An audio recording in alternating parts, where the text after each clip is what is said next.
girone. Pensano già, l'hanno detto più di una volta, alla massima serie anche l'anno scorso.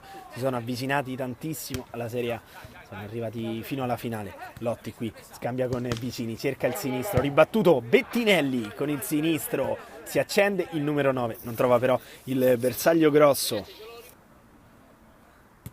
Baroni è sempre uno schema al limite per Bettinelli che sfiora la traversa, più di una volta ha sfiorato il gol dell'1-0 il Tony Ponzi che era partito così e così, si è fatto subito perdonare. Giovagnoli, Baroni,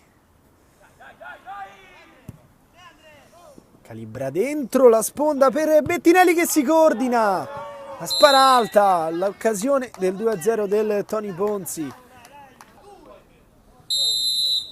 Fischia l'arbitro, parte Bettinelli con il sinistro, respinge Soncini, calcio d'angolo.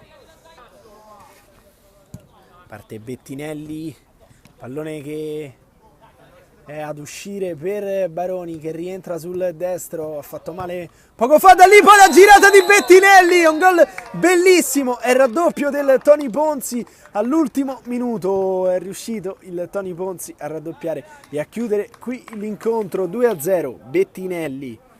Allora può girarsi Pantaleoni, lo ferma in qualche modo proprio Bettinelli che cerca di spendersi anche in fase difensiva e si guadagna un calcio di punizione che sancisce praticamente la fine del match.